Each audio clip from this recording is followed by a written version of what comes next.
Oi, vamos começar então a segunda mesa. É a última mesa do nosso evento, Cena Expandida, Atrás de Cidade. A ideia dessa mesa é falar sobre estéticas da crueldade, estéticas da compaixão. E a gente chamou dois professores da Unirio. Realmente a gente organiza essas mesas da seguinte maneira: é um professor da casa, né, do UFRJ, e um de fora. Né? Mas nesse caso, como tinha um perfil que era interessante chamar de duas pessoas, eu não vou falar, né? Então vou deixar falar para os dois professores de fora, que é o professor Charles Feitosa e a professora Tânia Alice. Vou apresentar rapidamente os dois. Vamos começar primeiro com a fala da professora Tânia. Tânia Alice é performer e professora de performance na graduação e na pós-graduação da Escola de Teatro da Universidade Federal do Estado do Rio de Janeiro, Unirio. Terapeuta de experiência somática, trabalha com projetos de arte socialmente engajada, fronteiriços entre projeto social, terapêutico e artístico. Foi artista e pesquisadora convidada em instituições artísticas de diversos países do mundo, como a CalArts, Bolsa CAPES Fulbright ou na Universidade Livre de Bruxelas, entre muitos outros, e publicou vários artigos e livros sobre seu trabalho de pesquisa em performance. Ela vai falar sobre o projeto Performance Sem Fronteiras, no Nepal. Ela vai falar sobre isso. O professor Charles Feitosa é doutorado em filosofia pela Albert Ludwigs Universität Freiburg, pós-doutor em filosofia pela Universidade de Potsdam. Atualmente é professor e pesquisador no programa de pós-graduação em artes cênicas da Unirio, coordenador do Pop Lab, Laboratório de Estudos em Filosofia Pop. Tem experiência na área de filosofia com ênfase em estética moderna e contemporânea, atuando principalmente nos seguintes temas: corpo, imagem, performance, cultura brasileira e cultura pop. Vai falar sobre política das paixões e Antígona. Antígona mais uma vez vai voltar à nossa mesa, e talvez eu possa fazer a pergunta para a Alessandra que eu não fiz na primeira parte. Cada um vai ter mais ou menos meia hora para falar, e o importante é que vocês mais perguntem. Nós vamos colocar então 30 minutos para cada e depois abrir para os questionamentos de vocês, tá legal? Começando então pela professora Tânia.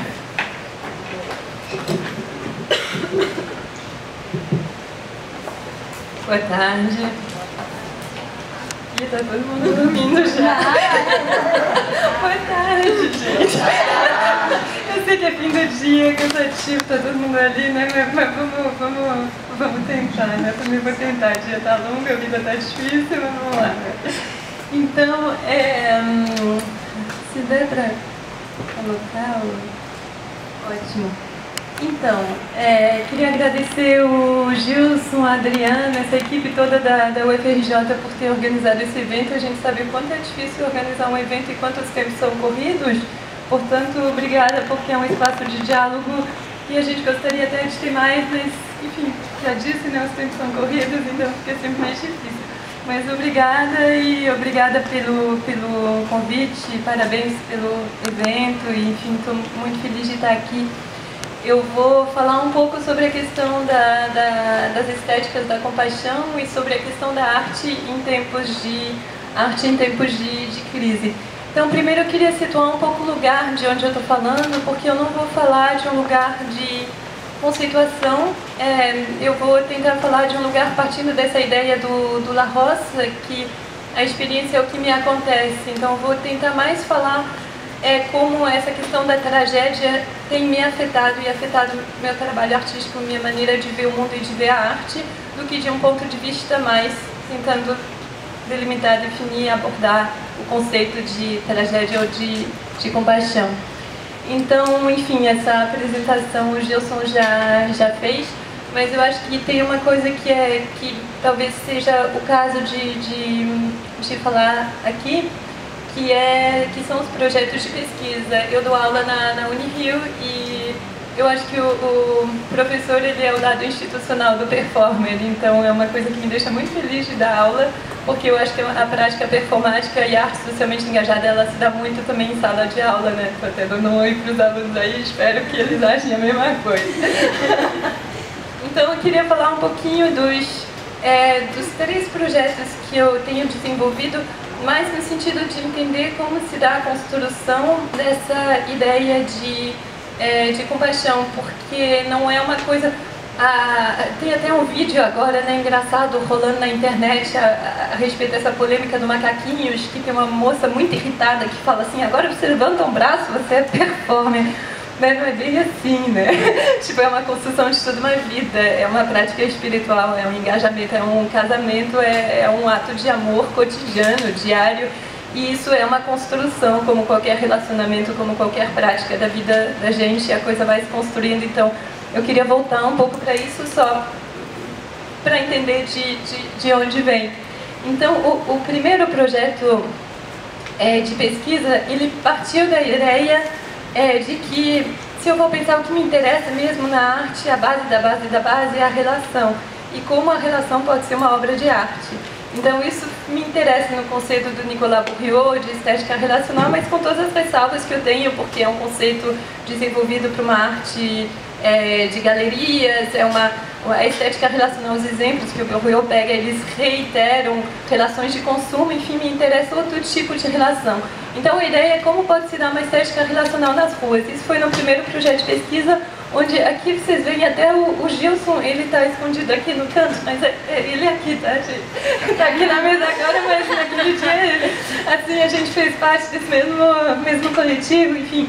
E aí, durante 3 anos, a gente desenvolveu várias performances, como Soltando Preocupações, a gente fazia o banquete, que a gente monta um banquete na rua, em espaços urbanos, e as pessoas podem sentar e comer, beber, mas tem que falar de amor. Então, enfim, são várias performances que eu não vou entrar agora nessas questões, porque justamente não tem esse tempo de entrar agora nisso. Mas o que eu queria dizer, bem, a gente depois fez uma peça também que chamava Porque Você é Pobre. A gente tem um livro que fala um pouco dessas ações, mas o que nos interessava é ver que tipo de relações são potentes e empoderam os transeuntes, assim, onde eu não chego com uma ideia em cima da pessoa, mas onde eu coloco a pessoa num lugar onde ela pode ativar suas potências de vida, de alegria, sua força vital, enfim, aquilo tudo foi um pouco o início. Depois eu passei para o segundo projeto, porque os projetos na universidade, não sei se você sabe ou não, mas eles duram sempre 3 anos. Então, depois de 3 anos você vai fazendo um outro, né?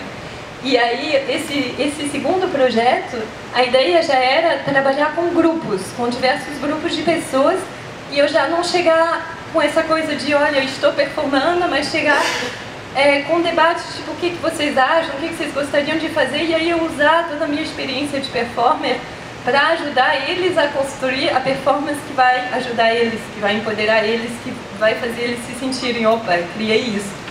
E aí, dentro desse projeto de 3 anos, a gente trabalhou com diversos grupos, diversos coletivos. Isso é uma experiência que a gente fez na Amazônia, onde a gente saiu com 12 artistas num barco durante 5 semanas, fomos parando em diversas comunidades, assim, ribeirinhas, assim, comunidades indígenas e tal. Chegávamos para as pessoas: vocês querem fazer performance, o que vocês querem fazer e tal. E a gente ia construindo o trabalho junto com eles e depois fazia uma exposição num barco, e esse barco ia circulando por todas as comunidades, mostrando para os outros que eles tinham criado. E isso foi um dos projetos. Durante esses 3 anos a gente fez diversos. Eu circulei muito com a minha cama, porque eu gosto muito de estar na cama, eu gosto muito de dormir. Então eu levei minha cama para espaços públicos, para espaços privados, para diversas comunidades. Minha cama ficava lá, as pessoas podiam entrar na cama, bater papo, e a gente identificava os problemas sociais, depois fazia vídeos, enfim. Então foi um projeto também de 3 anos, tem a ideia da dança livre, enfim. Esse Todo Sonho Pode Um Dia Virar Realidade é um projeto do centro psiquiátrico, onde os usuários da saúde mental, eles vão virar terapeutas dos médicos. Então eles criam a performance e a terapia ideal que eles gostariam que fosse aplicada nos médicos, e eles aplicam essas terapias. Então tem a ver com inversão de papéis, tem a ver com empoderamento, tem a ver, enfim, com uma série de coisas. Aí, dentro dessa pesquisa foi emergindo, eu parti do conceito de arte socialmente engajada do Pablo Helguera, que designa projetos que podem ser vistos ou como projetos sociais ou como projetos artísticos. Ou seja, você olha para aquilo e não fala assim: puxa, mas é um projeto social, é um projeto artístico, porque não há uma estetização específica. E dentro desse percurso eu fui pensando, sim, mas tem também um lado terapêutico nisso. mas não terapêutico no sentido antigo, que tem um terapeuta que vai chegar e curar alguém e tal. Não, a gente é terapeuta um do outro, e como o mundo está numa crise dessas, a gente realmente precisa, acho eu, achar ferramentas para se curar mutuamente, para a gente conseguir manter um fluxo, né, de amor, de atenção no dia a dia, porque vamos comer que não está fácil, né? Então, eu fui desenvolvendo essa ideia de PARC, que eu chamei de PARC, é Performance de Arte Relacional como cura. Então, cura não messiânica, eu estou curando alguém, mas cura mútua mesmo do que a gente faz. E aí eu falei, bom, tem que me instrumentalizar mais nisso, e aí fui fazer uma formação de experiência somática, que foi criada pelo Peter Levine. Experiência somática não é terapia somática, não é isso, é a cura do trauma. É como o sistema nervoso, em dados momentos de trauma, ele congela e ele não consegue mais reencontrar um fluxo normal em situações que são grandes demais para a gente, em casos de terremotos ou mesmo em casos afetivos, enfim, diversos fatos da vida. É como se travasse e depois não flui mais. Então é como restabelecer o fluxo e como restabelecer o sistema nervoso autônomo no seu fluxo. Então isso foi uma formação de 3 anos que aí eu integro totalmente na minha prática de performance agora. E aí hoje eu estou aqui olhando o relógio porque eu sou muito apaixonada pelas coisas, então eu falo assim mais do... E aí eu queria falar do performance sem fronteiras. O Performance Sem Fronteiras, ele surgiu quase naturalmente dentro desse trabalho de trauma, de grupos sociais em dificuldade e tal, porque eu percebi que não existe uma estrutura de potencialização mútua para que as pessoas possam intervir em situações de emergência. Não tem, mas tem enfermeiros sem fronteira, tem médicos sem fronteira, não tem palhaços sem fronteira até, né? Mas não tem performance sem fronteiras. Eu pensei, então vamos começar a trabalhar nisso, vamos ver como isso funciona. A gente está trabalhando nisso uns 6 meses para cá. Agora a gente está em passe de criar a associação, para depois virar o CIB, ONG, enfim, está nesse processo um pouco mais burocrático. Então, assim, em relação à tragédia, né, a estética da tragédia, eu fiquei pensando assim, o que é a tragédia para mim na minha vida? E eu acho que a tragédia para mim na minha vida é quando eu estou diante de uma situação que eu não vejo solução e eu não sei o que fazer, porque eu tenho a impressão que como artista não serve para nada, que talvez um médico até resolveria, um advogado alguém resolveria, mas eu com a minha profissão e com o que eu amo, eu não consigo fazer nada naquilo. É tipo assim, tá. Então eu tenho um sentimento de trágico, assim, de impossibilidade de mudar as coisas. E esse é um lugar que eu não gosto, porque eu acho que é um lugar que enfraquece, que não é um lugar que potencializa, que joga para outro. Eu falei, não, então vamos tentar ver onde a gente pode intervir, em que momento, como a gente pode se instrumentalizar, como a gente pode se potencializar. E aí, o pessoal que trabalha com álcool e drogas e tal, eles têm um conceito de redução de danos, né? Tem a equipe de redução de danos, que são esses que eles não vão resolver, mas eles vão minimizar os efeitos, né, da droga ou de sei lá de quê.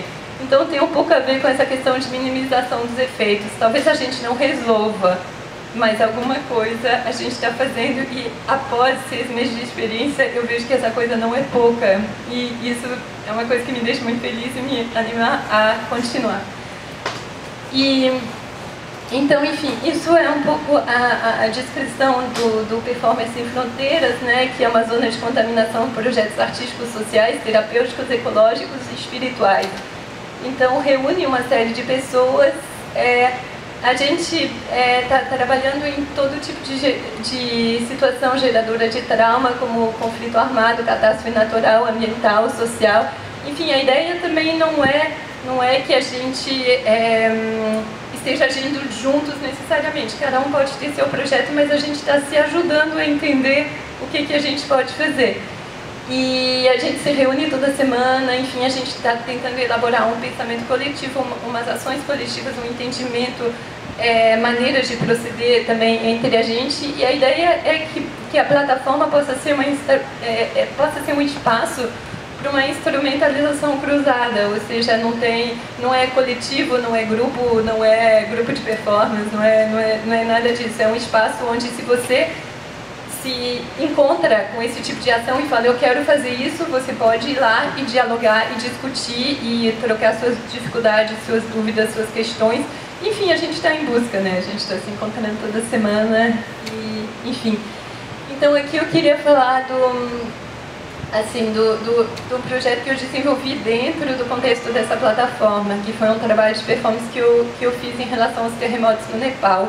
Eu tenho uma prática budista há bastante tempo e quando ocorreu o terremoto no Nepal, eu fiquei muito assim, porque é um lugar de tanta paz, de tanta energia, de tanta sabedoria e compaixão para o mundo e tal, e aquilo tudo destruído e tal, e aí vem esse sentimento de tragicidade, né? O que eu posso fazer, né?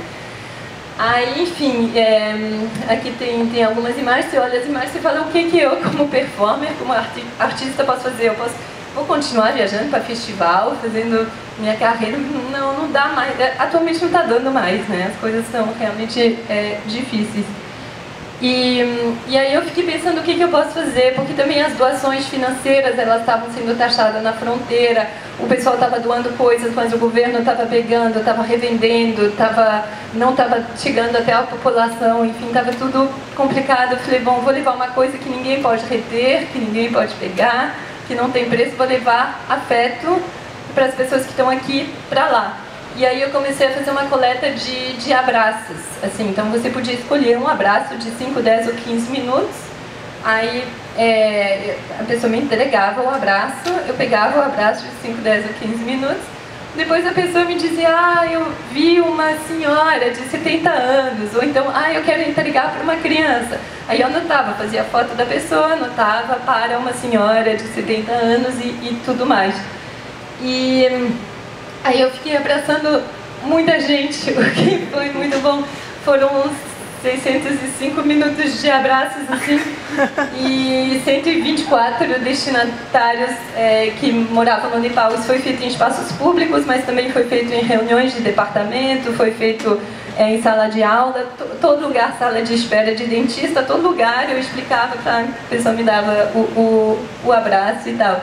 Aí no dia 5 de julho eu fui para o Nepal com o meu caderno de abraços e as fotos impressas de todas as pessoas que tinham me entregue o abraço, com a duração do abraço e o destinatário, e fui lá sem saber como, mas assim, tentar entregar, achar essas 124 pessoas, que era tipo assim, uma senhora de blusa verde sentada no campo e tal.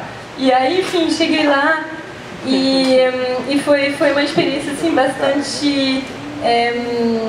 enfim, tem várias histórias para contar, porque as pessoas não têm mais casa, não têm mais família, moram debaixo de saco de plástico, então realmente lida com muitas questões assim. Então cada vez que eu entregava o abraço para a pessoa, eu entregava também a foto de quem tinha mandado o abraço, fazia a foto da pessoa com o abraço e mandava para a pessoa daqui dizendo assim, abraço entregue.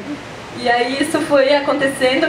E milagrosamente, assim, antes de ir para o aeroporto, na volta eu entreguei o último abraço. Então, tipo assim, 141 abraços foram entregues. E isso é bom. Então aqui é uma foto de um dos contextos de entrega de abraços, onde, enfim, a polícia tá junto, porque tem rebeliões, quando tem distribuição de alimentos, as pessoas brigam, não fica muito claro quem é prioritário para receber, e as pessoas improvisaram essas tendas, ficam morando nessas tendas, a gente ficava lá, enfim, e aí as coisas foram se desenrolando assim. Aí eu tenho algumas fotos, assim, são um aluno da Unirio, o Marcos, que entregou um abraço. Ele queria entregar para uma senhora de 40 anos que perdeu tudo, e aí essa senhora recebeu o abraço dele. Cada abraço tem uma história assim muito, muito, muito especial, muito que, enfim, não dá para entrar em todas. Ela quis entregar o abraço para uma senhora de mais de 80 anos. Aí esse abraço foi entregue, foi também uma experiência muito curiosa, porque a gente se olhou, começamos a chorar, ela e eu, muito, e ela falou, poxa, é como se eu tivesse reencontrado finalmente minha filha. E eu tinha um tradutor que ficava me ajudando, e a gente ficou abraçado, eu acho que 1 hora, uma coisa assim, ela chorando, eu chorando. Assim, cada abraço tem uma história assim que é bem interessante. Essa é uma menina também que não largou a foto dele nunca mais, assim, os 5 dias que eu fiquei lá, ela andava pelos acampamentos, assim, sem comida, sem nada, mas não largava a foto do Rodrigo Munhoz, que é um performer de São Paulo, que também entregou o abraço. Essa menina, milagrosamente, ela veio num outro acampamento falando pra mim em inglês. Eu falei, como você pode falar inglês? Porque era no meio das montanhas, assim, tinha nada. Ela falou, eu também não sei como eu falo inglês. E ela foi me ajudando, ela falou assim, eu posso te ajudar? Vou te ajudar. Ela foi me ajudando, assim, tudo. E eu não entendi, assim, e aí, antes de ir embora, ela não tinha apego nenhum. A gente tinha passado vários dias juntos. Ela falou assim, tudo bem? Eu falei, nossa, obrigada. Ela falou assim, não, tudo bem. A gente não vai se ver mais nessa vida, mas na próxima a gente vai estar juntas, assim. Aí, assim, essas coisas foram acontecendo, eu fico falando, me dá até uma... Porque, enfim, foram muitas experiências, assim. Isso foi uma senhora que recebeu o abraço, aí tinha um músico que tocava uma música que ele tinha composto sobre a performance, e para a performance ele ia cantando em determinados lugares, assim, quando o abraço era entregue. Assim, isso era minha filha e uma amiga dela, e aí era para 2 estudantes monges budistas que receberam um abraço, e nunca tinham recebido um abraço, assim, então foi interessante também.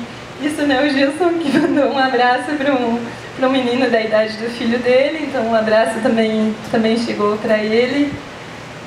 Isso, enfim, experiências como essas, teve várias, que foi a turma inteira de atuação cênica que eu dou aula de performance, a turma mandou um abraço para uma turma de uma escola, e aí fui procurar a escola e entreguei o abraço, e foi muito curioso, porque era um abraço de 5 minutos, e quando acabou eles falaram, ah não, mais. Aí teve assim 4, acho que a gente ficou uns 20 minutos assim, abraçados, e eles, nossa, ficaram muito felizes assim, com a experiência. Tem muitos abraços e muitas histórias de abraços, mas enfim, eu não vou entrar demais nisso agora, assim. Eu estou aqui num processo assim que quando convido a gente para falar no evento, eu sempre tenho essa coisa, será que eu não tinha que conceituar mais, entrar mais? E na verdade o que acontece assim é que aqui eu vou mais seguindo esse tal de método da cartografia, né? Eu não descobri o que é a compaixão, nem o trágico estudando, eu descobri olhando para as pessoas, assim, e ouvindo elas, e sentindo elas, e tentando ver como eu lido com isso que me afeta, assim, o trágico e também a compaixão. E aí me veio uma coisa desse lugar do artista como um possível gerador de práticas de compaixão para as outras pessoas, porque uma coisa é você exercitar a compaixão, outra coisa é você criar um dispositivo onde as pessoas podem exercitar a compaixão, porque as pessoas que doavam os abraços ficavam muito felizes de poder fazer alguma coisa, assim, de falar, poxa, ai que bom que eu estou podendo fazer alguma coisa. E isso é muito bom, porque você deixa a pessoa expressar a generosidade que ela tem. E estou aqui olhando para a Alessandra também mandou um abraço, né? Tem muitas pessoas aqui, né? E aí você vai também estabelecendo conexões que são conexões interessantes, porque são conexões no nível espiritual, porque, por exemplo, muitas pessoas tinham perdido tudo, tinham perdido a casa, e o que elas tinham era a foto. E a foto ficava no espacinho que elas tinham, elas botavam aquela foto e elas falavam, eu vou ficar com essa foto para sempre, porque eu não posso acreditar que uma pessoa no Brasil tenha me mandado um abraço para mim, que uma pessoa no Brasil tenha pensado em mim. Então, eu acho que essas conexões, elas não, do ponto de vista kármico, elas existem. É quase uma performance kármica, né? Assim, não sei se existe, mas a gente vai performando em todas as esferas que pode, né? A gente performa no dia a dia, performa na rua, na vida, vai tentar performar em outros planos também, né? Sei lá, né? E, enfim, tem uma coisa do ponto de vista da experiência somática. A experiência somática, você vê que o trauma é a perda da conexão. Não sei se alguém de vocês já teve ataque de pânico ou alguma coisa assim, mas é quando você não consegue mais conectar com o mundo de fora, ou numa situação de drogas ou sei lá o que, você não consegue mais conectar aqui.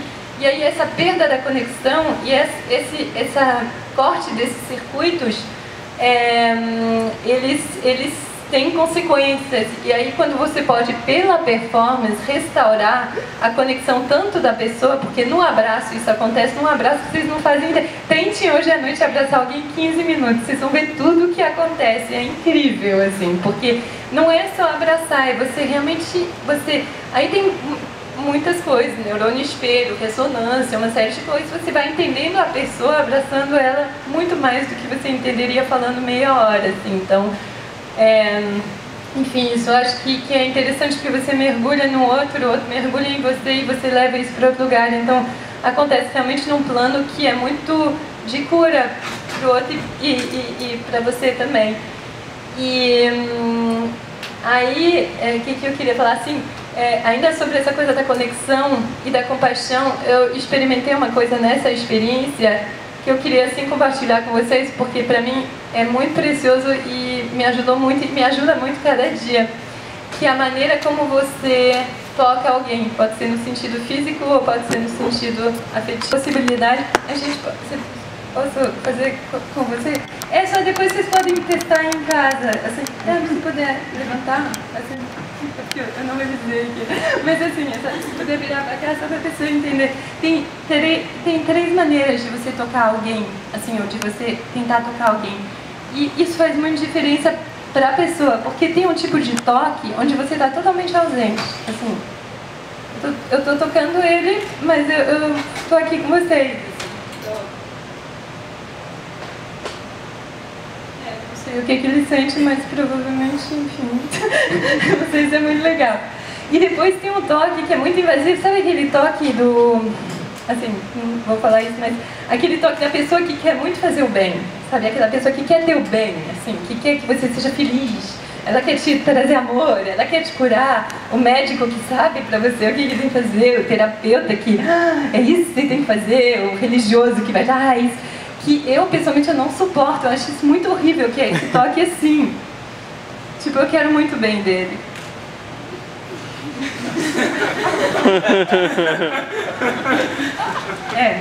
Não é muito legal, assim, eu acho muito ameaçador. E aí tem um tipo de toque, no abraço, em tudo que você faz na vida, que é um toque onde eu tô comigo, tô conectada, tô aí comigo, mas também tô com ele.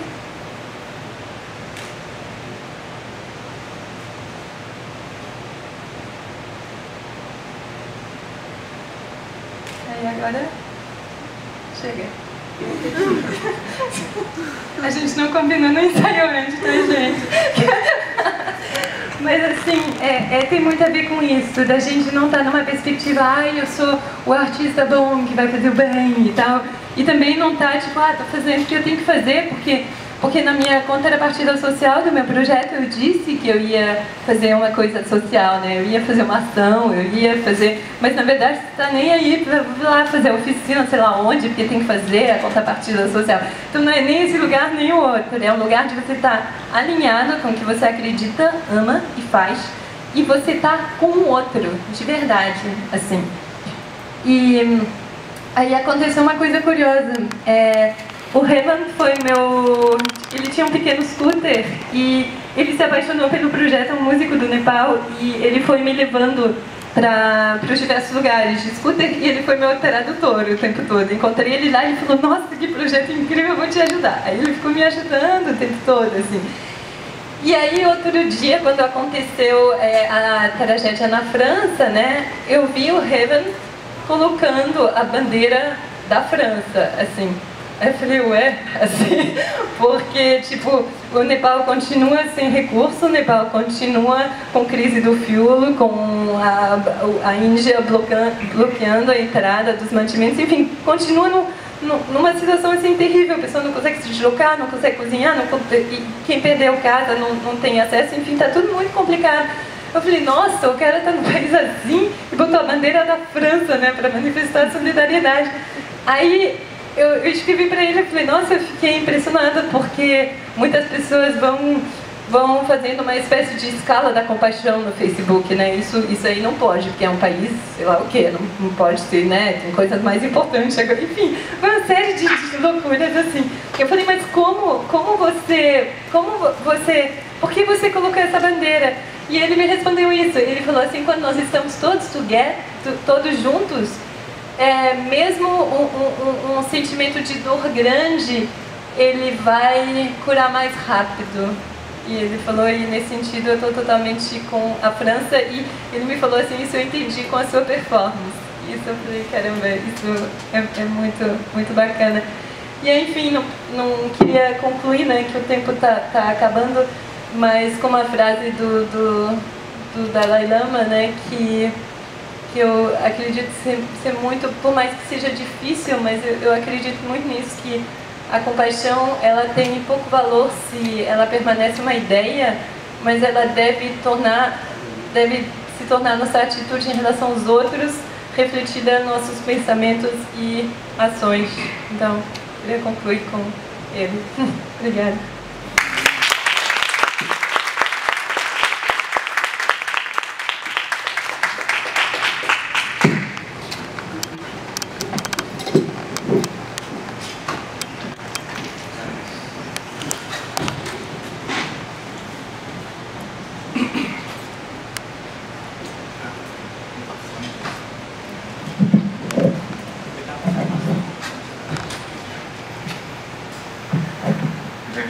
Boa tarde, agradecer ao Gilson pelo convite, dar parabéns pelo evento, dizer que é uma alegria estar aqui na mesa com a Tânia. A gente é parceiro na Unirio, estamos esse semestre fazendo um seminário na pós-graduação de performance e filosofia, que está sendo bem bacana, estou aprendendo muito também. E estou meio arrependido de ter deixado de falar primeiro,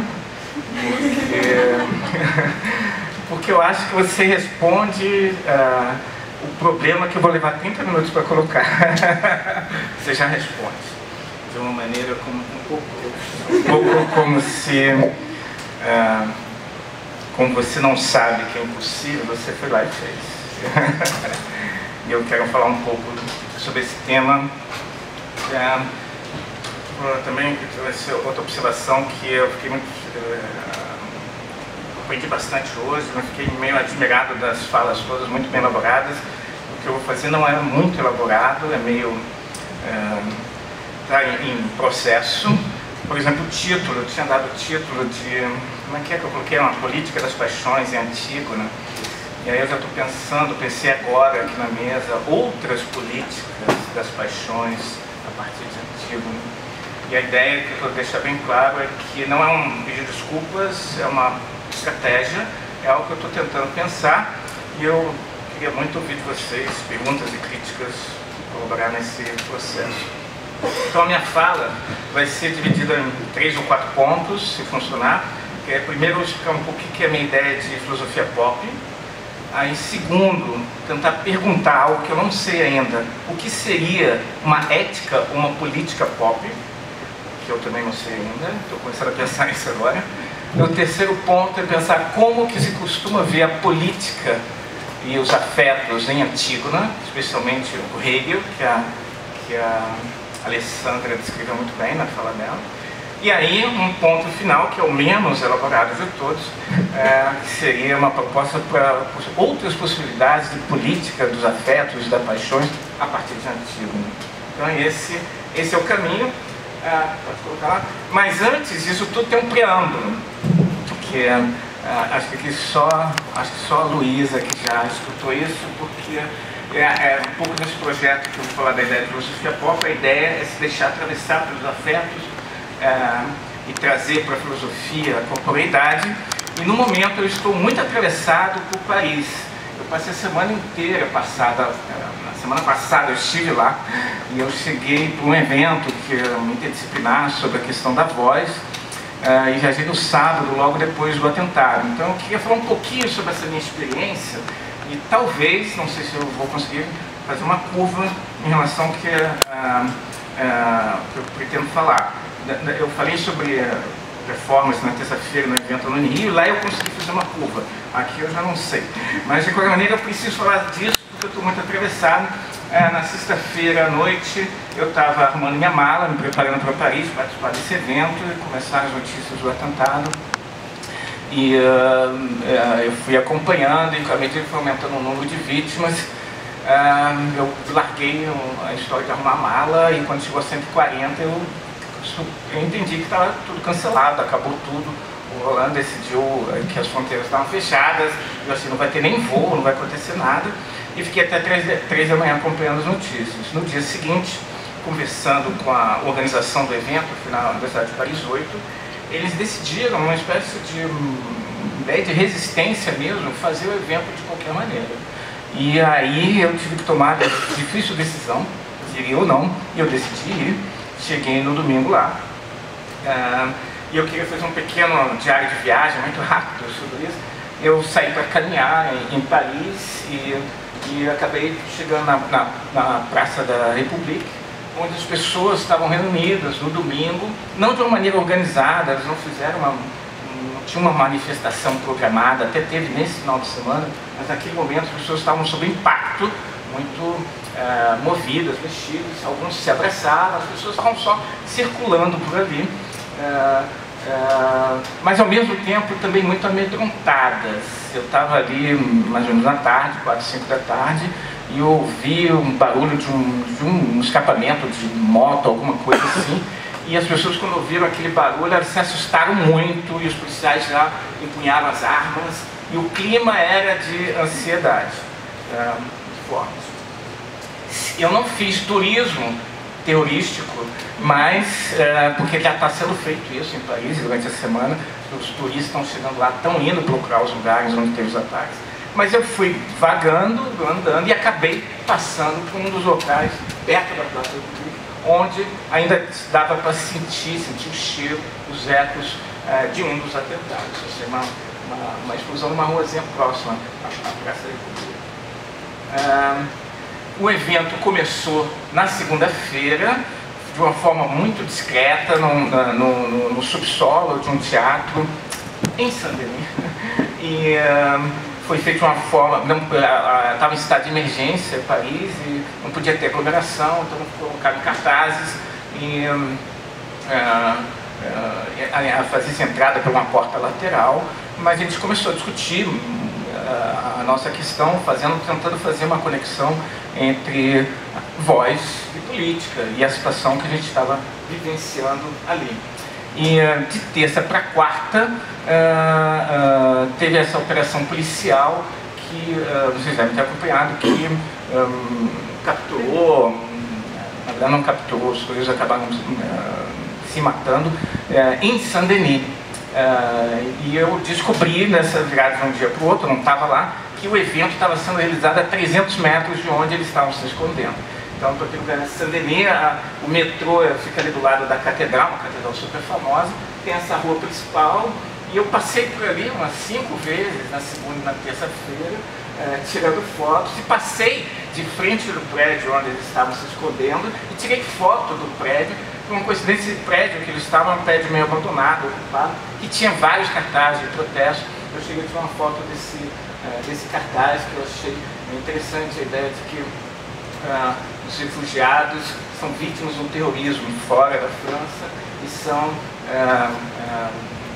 bodes expiatórios, né, na França.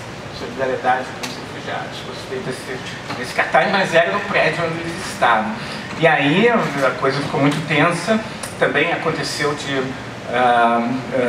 jantar nesses dias e pessoas passarem dizendo que eles estão chegando, e os proprietários do bar colocar todo mundo dentro do porão do bar, e as pessoas saírem correndo, deixando as coisas, chorando, desesperadas.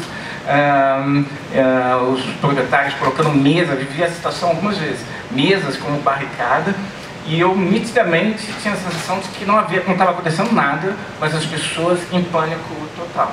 Depois até brincaram comigo que nós brasileiros aqui no Rio, a gente tem ouvido absoluto. A gente é capaz de distinguir um tiro de fuzil de um estouro de uma bola, de um barulho de escapamento. A gente sabe até distinguir um tiro de fuzil de um tiro de pistola, né? Se é um fuzil enferrujado, se é russo, se é chinês, enfim. Porque lá eles estavam em estado de emergência, mas esse é o nosso estado, entre aspas, de natureza, né? Esse estado de enfim. O que mais me impressionou, surpreendentemente, na história, que eu queria compartilhar com vocês, e a partir daí fazer alguma curva, essa é uma imagem que eu achei muito bonita e emblemática, perto lá do canal de Saint-Martin, uma bicicleta com 2 lugares, com as cores da França e as cores da Turquia, que eu achei uma ideia muito legal, a ideia da convivência, mas sintomaticamente a bicicleta está abandonada na rua, ela está com os pneus furados e não tem mais banco, e eu achei ela muito simbólica de uma possível relação que não estava sendo mais cuidada entre Ocidente e Oriente. Mas o que eu queria mostrar mesmo, como preâmbulo, foi um vídeo que uma professora do evento mostrou. Como eu disse, foi um colóquio sobre a voz, e o segundo dia era sobre voz e tecnologia, um colega de artes cênicas também, e o tema foi o microfone. O dia inteiro foi discutido o que muda com o advento do microfone, com essa transformação tecnológica nas artes cênicas. E uma professora alemã, que eu não vou citar o nome, porque eu ainda não bebi, mas que é uma grande referência para essa discussão sobre tecnologias da voz. Ela fez uma fala de 40 minutos sobre esse problema, e todo mundo estava tentando fazer uma vinculação com a situação, expressando solidariedade, parabenizando os organizadores pela coragem e tudo mais. E ela terminou também: eu quero também fazer um comentário sobre essa situação. Meu comentário é o seguinte: ela não disse nada, ela simplesmente mostrou esse vídeo sem fazer comentário algum. Ela simplesmente ficou bufando quando terminou, do tipo, é isso aí, isso explica tudo. Então eu queria mostrar o vídeo para vocês também, dizer que eu fiquei muito chocado com isso. De musique. Donc est-ce que ça existe maintenant les instruments de musique et c'est répandu, les instruments de musique même? Pode dar uma pausa, desculpa. Eu vou fazer uma coisa que ela não fez, ela não deu contexto, ela só mostrou o vídeo sem contexto, sem comentário. É um vídeo que circula na internet desde 2014 e é um líder religioso de uma mesquita em Brest, que é um trecho de um vídeo educativo, uma espécie de catequese para criança, e nesse vídeo ele tenta dizer como as crianças deveriam ver a música. Chez les musulmans, oui ou non? Oui. Le prophète il a dit, il y aura des instruments de musique. Et le prophète il a dit, il y aura des gens et des femmes qui vont chanter. Et eux ils vont écouter. D'accord, on est d'accord, on reprend depuis le début. Il y a des gens qui vont boire de l'alcool, ils vont lui donner un autre nom. Ça existe. Il y a des gens qui vont écouter et jouer des instruments de musique. Ça existe? Vous suivez bien? Des instruments de musique. Tu fais de la batterie? Inch'Allah, tu vas arrêter de faire de la batterie. Si tu es convaincu et tu veux arrêter. Sinon, tu fais ce que tu veux. D'accord? Donc, on parle pas. Là, c'est moi qui parle. D'accord? Donc, on continue. La musique. À part la musique, qu'est-ce qu'on a dit? Il y aura des chanteuses ou pas? Oui. Il y aura des chanteuses. Donc, ceux qui vont utiliser le vin et qui vont lui donner un autre nom. Est-ce que vous faites partie de cela? Non. Alhamdulillah. Alhamdulillah. Deuxième des choses. Ceux qui vont utiliser les instruments de musique. Les voix ne s'élèvent pas. Donc il y aura des gens qui vont utiliser les instruments de musique, d'accord? On continue. Celui qui les utilise, on le respecte. Mais en tout cas, nous, on reconnaît ce que le prophète a dit. Donc troisième des choses, il y aura des gens qui vont chanter, particulièrement des chanteuses. Vous suivez bien? Eh bien, qu'est-ce qui va leur arriver? Le prophète, celui qui ne parle pas poussé par sa passion. Quand le prophète parle, c'est une révélation de la part d'Allah. Donc il ne ment pas, le prophète, on est d'accord. Il dit que la vérité. Vous êtes sûr de ça ou pas? Sûr? On est sûr. Vous êtes sûr? Le prophète, il ne ment jamais. D'accord. Qu'est-ce qu'a dit le prophète sur ces gens-là et ces catégories de gens-là? Eh bien, il a dit, ils seront engloutis par la terre. Et ils seront transformés en singes et en porcs. Il avait eu ça. C'est qui l'a dit? C'est le prophète Mohammed alayhi salatu wassalam. On suit bien, on baisse les mains et on se dit. Écoutez bien. Ça veut dire quoi? Ça veut dire qu'il y a des gens, parce qu'ils ont tellement désobéi à Allah, ils ont tellement écouté la voix de Shaitan, et ils ont persisté dans ça, qu'il y a des catégories de gens qui vont être engloutis par de la terre. Ici, ils vont être engloutis, soit il y aura un effondrement, un tremblement de terre, et Allah il va faire que ça va les toucher, et c'est pas parce que quelqu'un va vivre un tremblement de terre que c'est parce qu'il écoutait de la musique, mais dans certains cas, parce qu'il écoutait et il persistait trop, les gens écoutaient trop de musique. On est d'accord? Donc c'est ça, c'est un risque. Il peut être englouti par la terre. Deuxième des choses, Allah va les transformer. Il y a certains qu'Allah va transformer en singe et en porc. Qui va être transformé par un singe ou en singe et en porc? Qui aimerait bien être transformé en singe et en porc? Hein? Qui aimerait bien ça? Personne. Eh bien, qui aime bien la musique? Aime toujours la musique, on continue.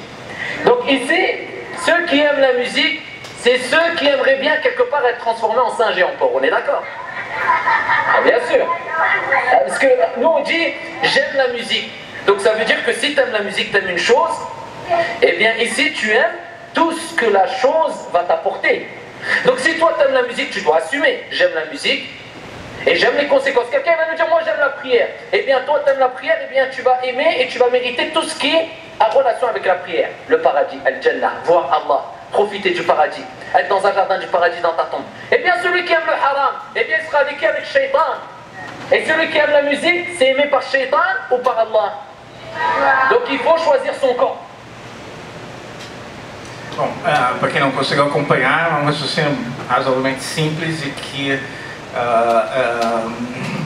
a palavra do profeta, que não é uma palavra qualquer, a revelação da verdade, diz que quem gosta da música, seja de fazer música, de cantar, vai ser engolido pela terra, não vai ter acesso ao paraíso e vai ser transformado em macaco ou porcos, né?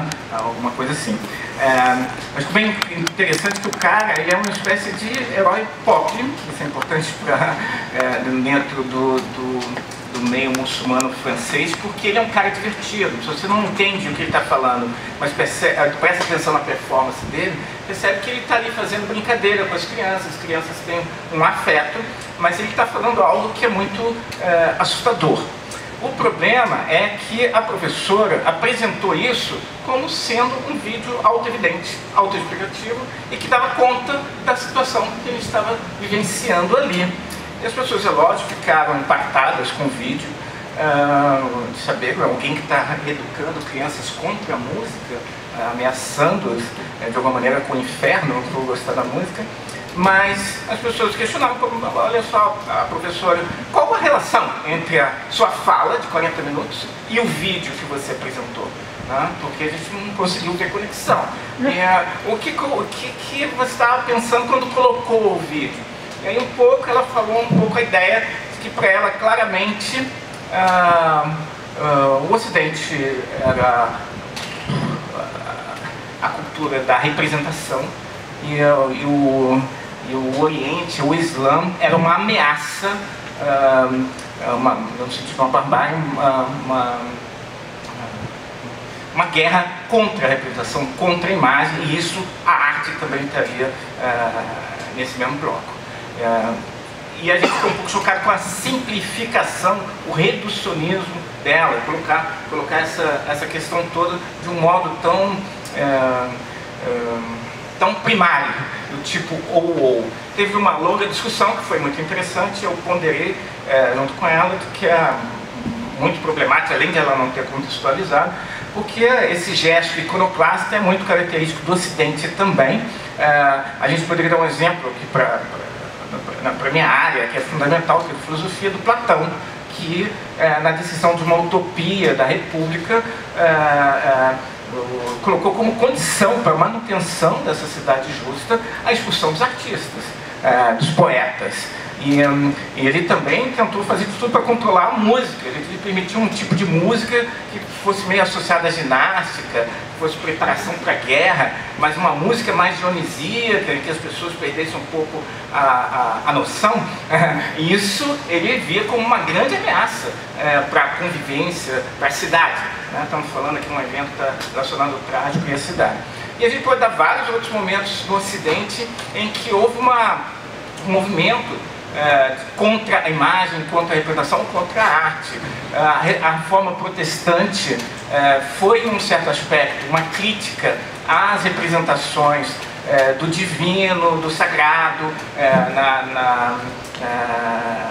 na Igreja Católica, por isso que a estética protestante das igrejas protestantes é muito mais sóbria do que a estética das igrejas católicas, está associada a uma certa crítica à imagem. Isso também explica por que a grande maioria dos filósofos da Idade Moderna e Contemporânea tem uma formação protestante, né? Tem uma relação direta, a gente botar Kant, Hegel, Nietzsche, e até mesmo Heidegger, que oficialmente era de formação católica, mas diziam que ele era o mais protestante dos católicos. Essa desconfiança em relação com a imagem tem a ver com uma certa predileção pelo conceitual, pelo abstrato. Enfim, só para ponderar que as coisas não são tão simples assim. O Ocidente não é pura e simplesmente a produção de cultura, de imagem, apresentação, e o Islã, a barbárie, a iconoclastia e por aí vai, as coisas são muito mais complexas. Existem muitos gestos fundamentalistas no Ocidente também. A gente vê aqui no Brasil, há um tempo atrás, teve várias cidades pequenas no país cuja Câmara de Vereadores tentou criar leis proibindo o funk. Vocês devem ter acompanhado isso. Foi uma época em que o funk foi associado ao crime, foi criminalizado, e a simples associação de pessoas em volta da música do funk já era considerado um gesto criminoso. Então as coisas são muito mais complexas. A gente tentou conversar isso. Eu fiquei um pouco chocado de ver na academia, no evento, uma expressão de um pensamento tão simplista e de uma forma muito clara xenófoba. Porque na vida cotidiana, aqui no Brasil principalmente, a gente está muito acostumado com isso. Eu mesmo, quando peguei o avião de volta, eu tive o azar de sentar perto de uma pessoa que veio falando o avião inteiro e bebendo a viagem inteira, e ele começou reclamando dos petralhas, e no final, já bêbado, ele disse assim: a culpa de que hoje a gente não pode mais fumar dentro do avião é do PT. O PT está acabando com todos os prazeres das pessoas, né? E agora eu não posso mais fumar no avião como antes, e isso é culpa da esquerda, né? E aí você fica vendo esse pensamento muito dualista, opositor, simplificador, que é muito comum na vida cotidiana, nas conversas de rua, com motorista de táxi, mas também tem isso na academia. Isso ficou muito evidente. A coisa realmente não é simples. E um pouco o que eu queria falar é como transformar essa medo, ódio pelo estranho, pelos outros, xenofobia, como transformar isso numa outra política, mas uma política que não... a minha ideia seria uma política que responda a pergunta como lidar com o outro sem que eu abandone os afetos. Porque a ideia que parece, que é o que eu estou colocando em causa, é que se a gente se entrega aos afetos, a gente sai do campo da política. A gente entra numa lógica ou de medo, ou de ódio, né? Para então a gente conseguir lidar com o outro de maneira respeitosa, a gente tem que ir para um campo que não é do afetivo e é um campo do contrato, né? Eu estabeleço um contrato aqui dizendo que eu vou respeitar o outro, você não me mata, eu não te mato, e por aí vai. E a minha ideia, eu repito, a Tânia já está fazendo isso, outras possibilidades de políticas de afeto de uma maneira propositiva, que não passa apenas pela ideia de contrato. Bom, foram 20 minutos só do preâmbulo. Será que eu tenho direito a uma extensão para considerar?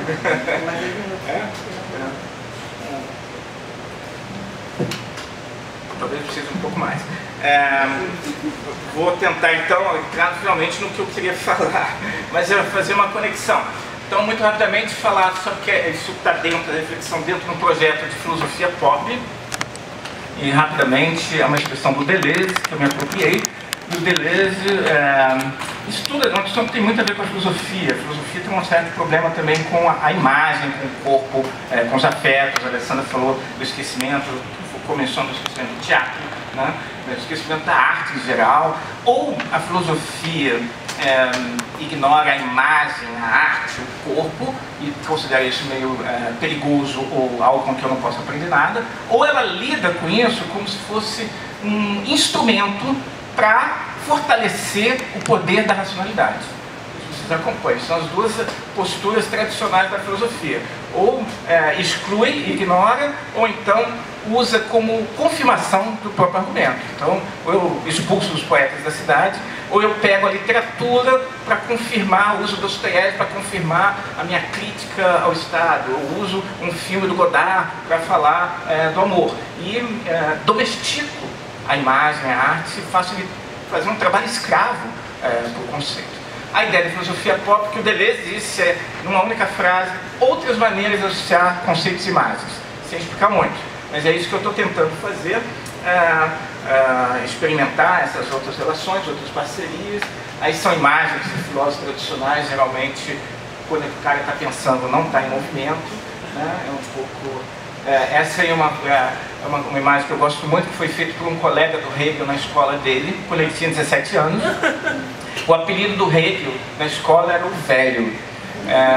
Ele é o Hegel, um dos mais difíceis da história. Ele já era adolescente, um cara muito sério, tem a ver com a seriedade da filosofia, e ele dizia também que não se devia trabalhar a filosofia usando muita imagem, muito exemplo, que as pessoas só entendem as imagens e os exemplos e não entendem os conceitos. Então, toda vez que você recorre às imagens, você empobrece a filosofia.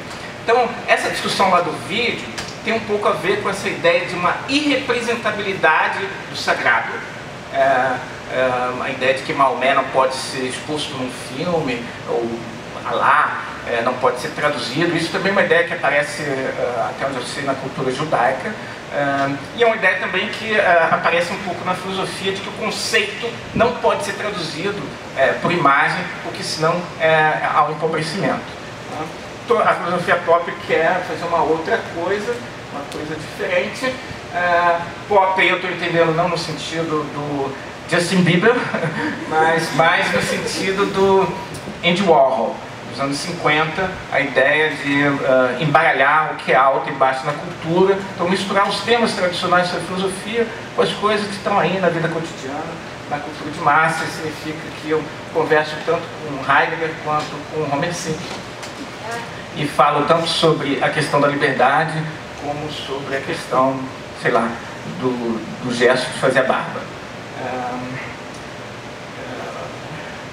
O que é fundamental é que a gente tem uma metodologia que aqui está de uma forma muito simplificada, e aí é que eu preciso de ajuda para vocês, porque eu sei o que eu não quero fazer, mas não sei direito como fazer o que eu quero fazer. E a ideia é que a gente desenvolveu essa terminologia que para nós no Ocidente existe o que a gente chama de versões, ou seja, dualidades hierárquicas do tipo: o verdadeiro é melhor do que o falso, o bem é melhor do que o mal, o belo é melhor do que o feio, a cultura é melhor do que a natureza, que mais? O humano é melhor do que o animal, o masculino é melhor que o feminino. E a gente identifica na história tentativas de escapar dessas hierarquias, que muitas vezes incorrem apenas numa inversão. Então, se a gente tem uma cultura que despreza o corpo, a gente está vivendo agora um momento de culto ao corpo. E na perspectiva pop, o culto ao corpo não resolve o problema tradicional do desprezo ao corpo. A gente tem que conseguir o que a gente chama de um neologismo. O Deleuze diz que a filosofia inventar conceitos, a gente inventou um, que é transverter essas dicotomias. Depois eu vi a expressão desse menino que morreu agora, o poeta Tiago, como é que é o nome dele? Que diz que é preciso transver o mundo. Manuel de Barros. Manuel de Barros. A ideia de transver o mundo, eu reconheço nessa ideia de transverter. Como embaralhar, sair dessas hierarquias sem ser só o tradicional, nem ser apenas a inversão. A inversão pode ser até um caminho para a transversão, mas ela não é suficiente. Ela é reafirmação da hierarquia segundo polos revertidos. O problema é que a gente não sabe muito bem como fazer isso, transverter. É o que a gente quer buscar, mas se vocês me pedirem exemplos eu vou ter dificuldade. Mas é o que eu estou buscando aqui, é onde eu quero colocar o problema. Tempo acabando, né? Isso é só a introdução. Aí dentro desse contexto, surge a pergunta que me fizeram no programa de TV, que é gravado pela TV Sesc, se teria uma espécie de ética ou política pop. Coisa que eu não tinha pensado antes, comecei a imaginar, então eu fiz algumas observações que são só propostas. Imagino, se for desenvolver uma ideia de uma ética, uma política pop, seria necessário separar ética de moral. Eu sinto que as pessoas usam o termo ética e moral como sinônimos, e é uma coisa típica de filósofo implicar com as palavras, e é importante, então, para a gente fazer essa distinção. A ideia de que moral está mais associado com o que deve ser feito, e ética resgatar essa radical grego de ethos, que foi traduzido muitas vezes como caráter, mas que tem mais a ver com o modo como você habita o mundo, o modo como você mora no mundo. Então não tem algo prévio dizendo o que você deve fazer. Ética, isso é moral. Ética tem a ver com as escolhas que você faz, como você lida com o seu vizinho, se você está na terra meio como turista, como viajante, a ética tem a ver com as diferentes formas de você lidar com a casa, de alguma maneira. E a casa pode ser o seu país, a sua cidade, mas pode ser a sua idade também. A gente mora na juventude, mora na velhice, mora na infância. Ética é maneiras de habitar, são múltiplas. Uma outra coisa mais complicada é não separar ética de ontologia. Isso quer dizer que, uma discussão já teve antes, a ideia de que é impossível uma fundamentação prévia, um critério universal para a diferenciação entre bem e mal. A ética pop, então, nunca seria humanista, está sempre tentando construir qualquer tipo de identidade rígida. Isso a Clélia está fazendo especialmente em relação a gênero, questão de gênero, mas também qualquer coisa ligada à natureza. Eu aqui falei uma digressão sobre o pior filme que existe, que é A Marcha dos Pinguins, em que, vocês viram aquele documentário, em que se tenta passar uma ideia de que na natureza a relação heterossexual eterna vamos dizer assim, é o paradigma, e sugerir que isso deve inspirar a nossa ação. Vocês devem ter visto A Marcha dos Pinguins, tem essa proposta, até no fato de que são atores dublando as vozes dos animais, uma coisa meio ventríloca. E não sei se recentemente viram a cena de um pinguim sendo estuprado por uma foca. Vocês viram isso? Uma das imagens mais chocantes que eu vi na vida, mas que faz muito pensar se toda vez que a gente julga moralmente um comportamento ético como antinatural, você tem que contrargumentar, olha só, na natureza tem violência. Então você quer dizer que o estupro é natural? Né? É complicado recorrer a qualquer fundamentalismo essencialista na hora de falar das nossas decisões, nossas ações. Finalmente, é uma ética que envolve corpo, afeto, que é o que eu quero colocar, e que então faz uma conjugação com a estética e com a política. Que nem sempre ética e política e ética e estética vão juntos. Ética e estética é porque a ideia de ver a ética como uma atividade criativa, e ética e política porque tentar ver que política não é só lei e racionalidade, política pode envolver uma dimensão de paixão. É onde eu quero chegar. Aí a minha hipótese era fazer uma leitura de Antígona como uma inspiração para outras políticas das paixões. O problema é que Antígona foi muito lida de uma maneira muito esquemática, e a Alessandra mostrou isso muito bem, pela filosofia principalmente, não tanto pelo pessoal do teatro. A Alessandra mostrou isso bem também. Muitas releituras que foram feitas no teatro, do Brecht, da Malina, mas tem um monte de gente em vários países, na África do Sul, na Argentina, enfim, são releituras muito mais interessantes de Antígona do que a filosofia fez. E qual é a leitura, muito rapidamente, que ficou famosa, que é essa do Hegel, que a Alessandra já mencionou. Eu queria citar umas passagens aqui, tá ruim, né, a questão do tempo. Mas tem 3 passagens que eu queria citar, que são muito importantes, da Antígona. Uma é o prólogo, em que ela conversa com a irmã, e a irmã diz assim para ela, está tentando convencer Ismênia a ajudar, e a irmã diz assim, não quer, né? E a irmã diz assim, tu pareces desejar com um coração ardente o que nos causa calafrios de pavor. E a Antígona responde, só sei que cumpro a vontade daqueles a quem devo agradar. Está falando dos deuses. Ismênia responde, se tu o fizeres, mas o que desejas é impossível. Antígona responde, quando me faltarem as forças, eu cederei. Ismênia diz, mas não é prudente tentar o que é irrealizável. Essa é uma fala muito forte da Ismênia logo no início, e eu tenho uma sensação assim, que tem uma coisa, uma dimensão utópica no gesto da Antígona, que está sendo reprimido, do mesmo jeito que hoje a gente diz para alguém que você diz, é só utópico, isso nunca vai ser realizado, é impossível de ser feito. Tá? Essa é uma passagem que eu acho importante. A outra passagem que a Alessandra mencionou, que ela discutindo com o Priorte diz, eu não nasci para compartilhar ódios, nasci para amar, né? E o termo é filia, isso é importante também, prestar atenção. E a terceira passagem seria o canto de elogio a Eros, do coro, em que fala um pouco como as pessoas tomadas por Eros são capazes de fazer as coisas mais absurdas e praticar injustiças e ficam meio descontroladas.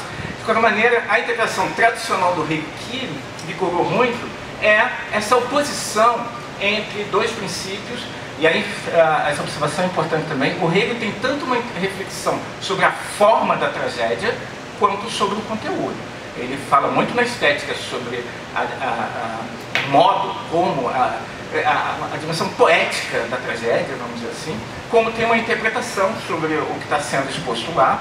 E aí eu acho que até a gente poderia dizer que com Hegel começa uma distinção entre a tragédia e o trágico, que não são exatamente a mesma coisa.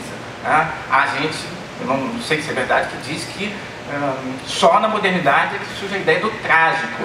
Tinha tragédia desde a antiguidade, mas não essa noção do trágico, é uma outra coisa. Mas enfim, o Hegel considera que o trágico é um dos aspectos da história. O modo como a história se constitui está associado a uma dimensão do trágico.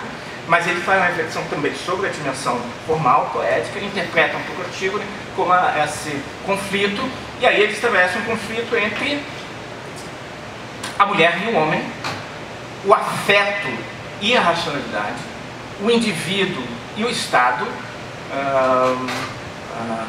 a imediatidade e a reflexão. E conclui que essa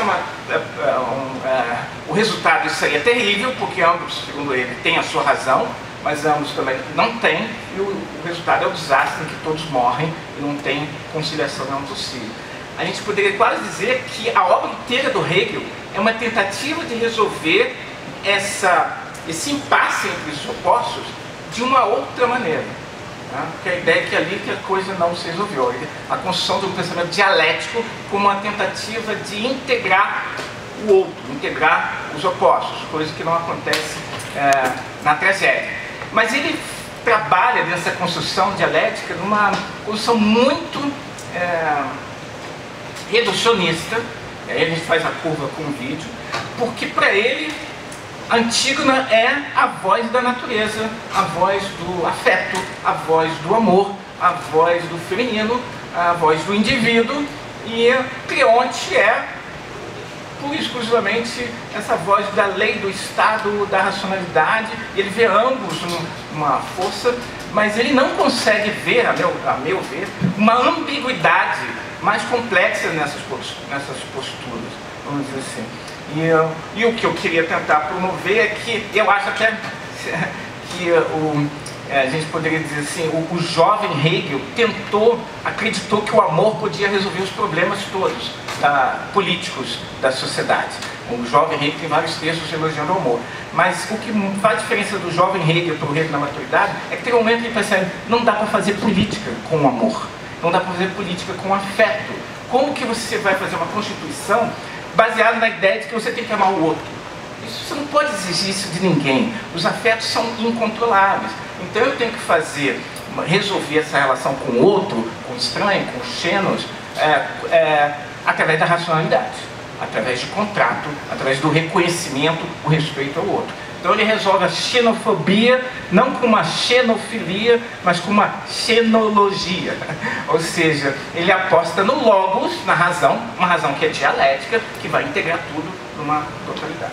Ora, o que eu estava querendo ver é se era possível a gente sair dessa oposição sem fazer uma inversão, que seria elogiar o corpo, dizer como o afeto é importante, como o amor pode nos ajudar, mas transver isso tudo e conseguir ver essa dualidade, transformar a dualidade em paradoxo, que é uma outra modalidade, inspirada em Antígona.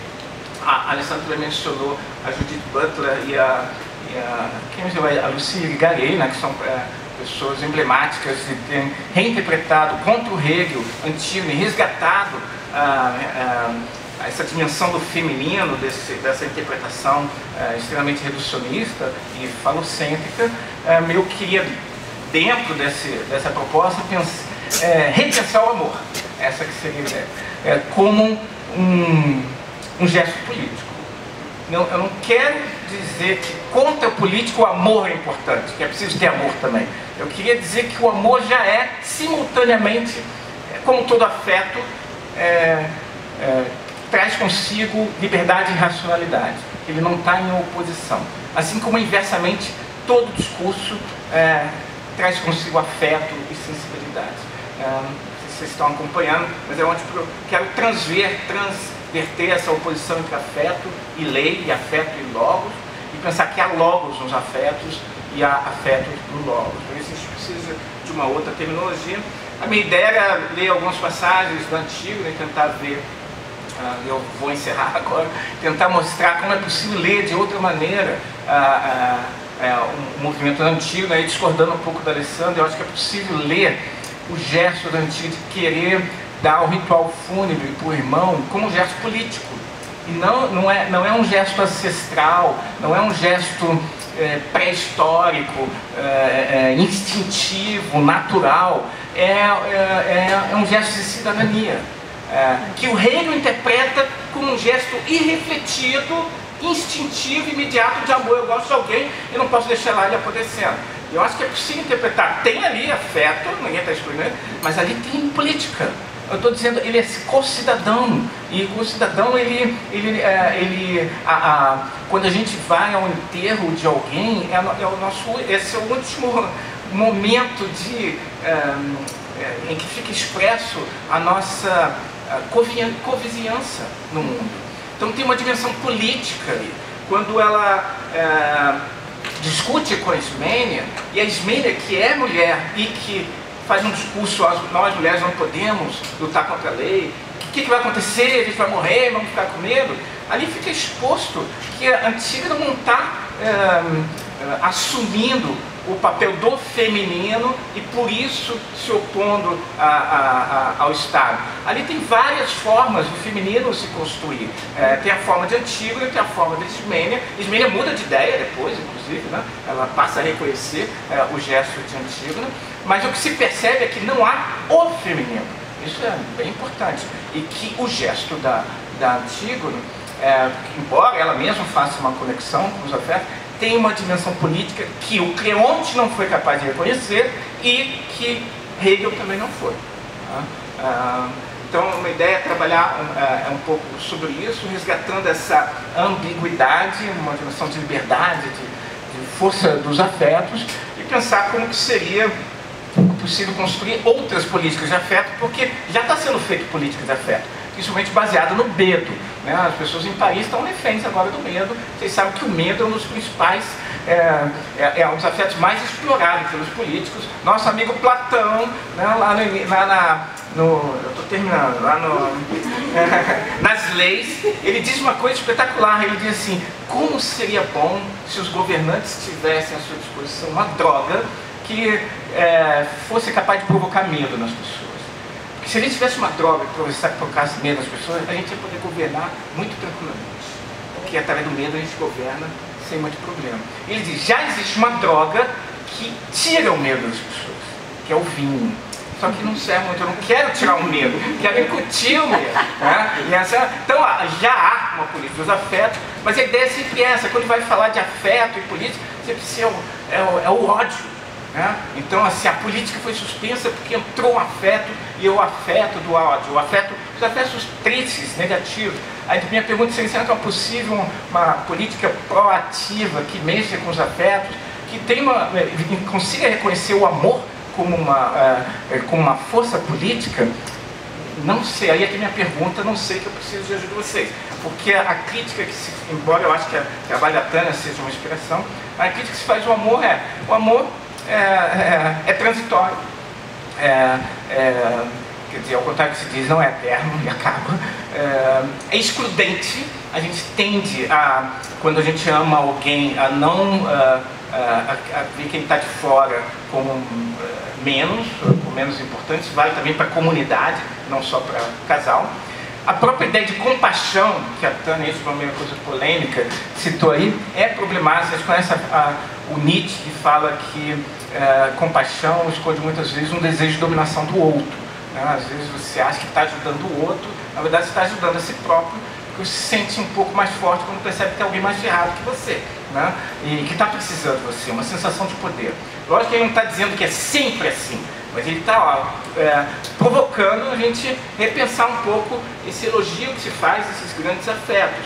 O Nietzsche fala que o amor é muito egoísta. A gente diz que só o amor salva, mas o amor tem que ser muito controlador. Tanto é que geralmente a gente não quer compartilhar com os outros as pessoas que a gente ama. se o amor fosse assim tão eticamente nobre, a gente está muito apaixonado por alguém e dizer, vem cá, aproveite aqui porque vale a pena. E não estou falando do amor louco nem doentio, é o amor saudável. O amor saudável é egoísta e controlador. E aí tem toda uma lógica do imponderável, não segue nenhuma racionalidade, por isso que a gente se apaixona por pessoas que não tem nenhuma razão que justifique isso, até contra qualquer racionalidade. E a pergunta foi, como que é possível? Como seria possível uma política dos afetos? Então, termino aqui, não sei como, tem algumas ideias, mas deixo aqui para discussão. Obrigado.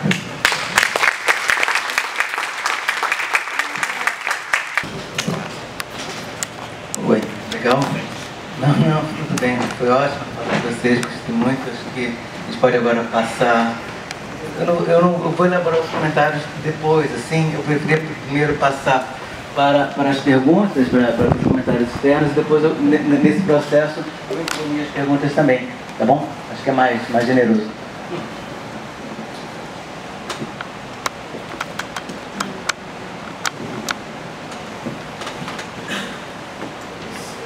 Sim, parabenizar as duas intervenções. Uma observação, duas perguntas, não? Eu acho que se falamos de política, e sempre com aquela preocupação capitalismo, neoliberalismo, já está um pouco aí no pano de fundo, não temos que esquecer que as nossas intervenções às vezes podem reproduzir de forma inconsciente as próprias estratégias do pós-neoliberalismo, que consiste em responsabilizar totalmente os indivíduos. Não esquecemos que a política está no Estado.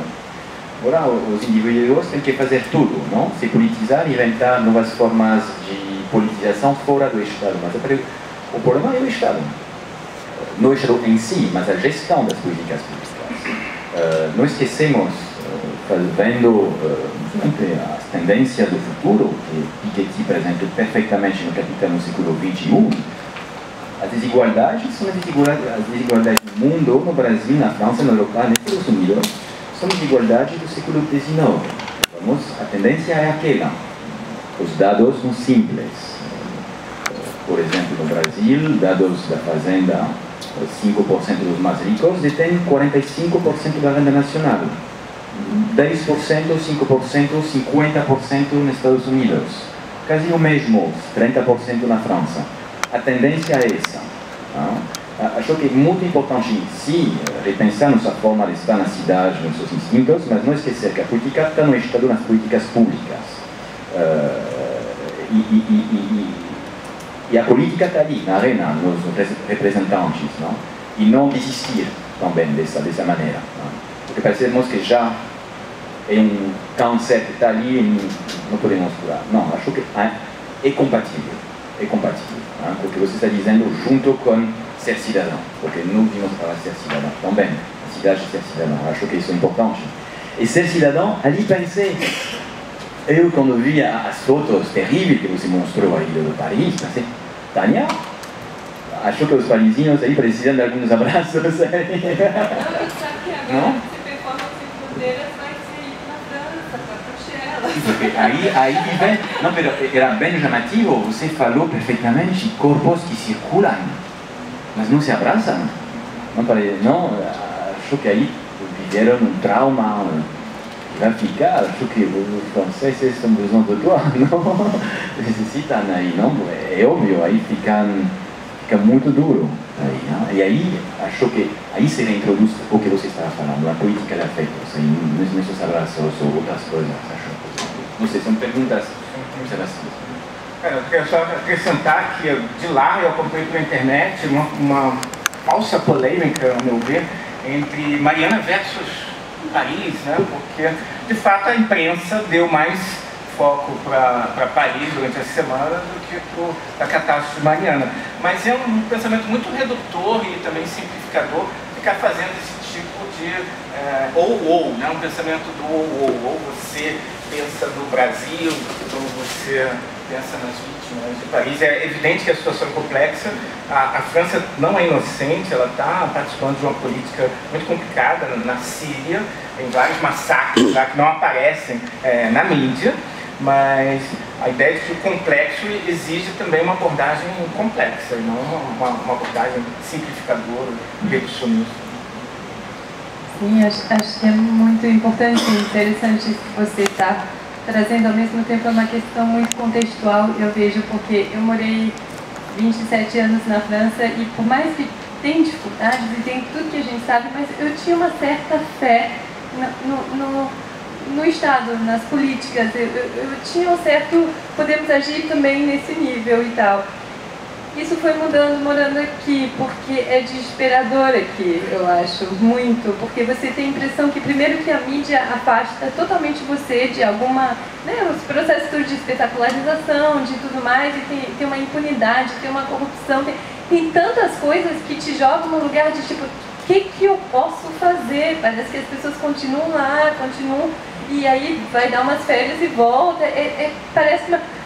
Não vou generalizar, claro que tem coisas que acontecem e eu acho importante relembrar isso, mas eu sinto que minha ação nesse setor, ela não anda, porque isso em relação a vários movimentos, essa polêmica que o Charles estava falando, também uma polêmica que está acontecendo agora muito na internet, né, que você deve ter visto no Facebook e tudo mais, que é meu amigo secreto lá e tal, tudo mais, né, que a gente estava até comentando no intervalo, mas que vai fomentando o ódio, vai fomentando a crítica do outro, vai fomentando o outro no seu lugar de falha, no seu lugar de incompetência, no seu lugar...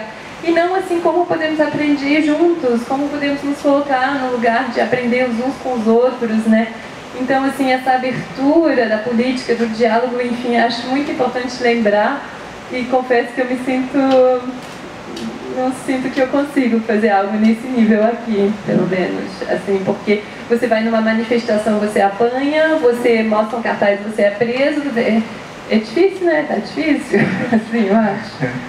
Eu até queria acrescentar isso também, que eu não compartilho com o discurso, por exemplo, do Boechat, do Band News, que é um discurso todo contra o Estado, se ouviu, embora ele seja a única pessoa que esteja tentando pensar alguma coisa na mídia, mas sempre demonizando o Estado o tempo todo. Eu não compartilho disso.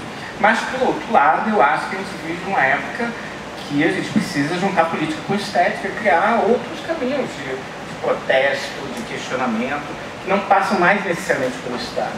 E eu acho que passam pelo corpo. E eu sei que há uma polêmica sobre isso, porque tem um professor aqui da UERJ, que eu não vou citar o nome, porque na hora do café não tinha vinho, não sabia o que foi, mas que ele escreveu um livro que ele critica esse deslocamento do século XX, das questões políticas do corpo, como um sintoma de alienação. Quer dizer, como se as coisas não pudessem mais ser resolvidas no campo público, do Estado, aí as pessoas estão alterando o próprio corpo, que é só o que elas podem fazer, e seria um sintoma do niilismo. E eu discordo totalmente disso. Eu acho que pode ser isso, mas tem um potencial aí da corporeidade. Eu acho que a pergunta, é uma coisa que eu tenho conversado muito com a Alessandra sobre a questão da utopia, né? Que ano que vem vai ter esses 500 anos da publicação do Thomas Moros.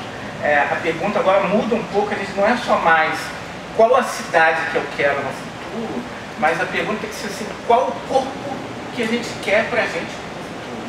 Quais corpos a gente quer? Porque está tendo uma imposição de determinados modelos de corpos. Isso é política também. Ali há repressão ali e há espaços de liberdade. Então eu faria uma coisa mais ampliada. Não acho que a questão do Estado tenha sido eliminada, mas ela não é mais suficiente, eu acho. Corpo sem órgão. Isso aí é uma pergunta ou uma afirmação? Uma inflamação sem... Parece uma sugestão. É uma sugestão.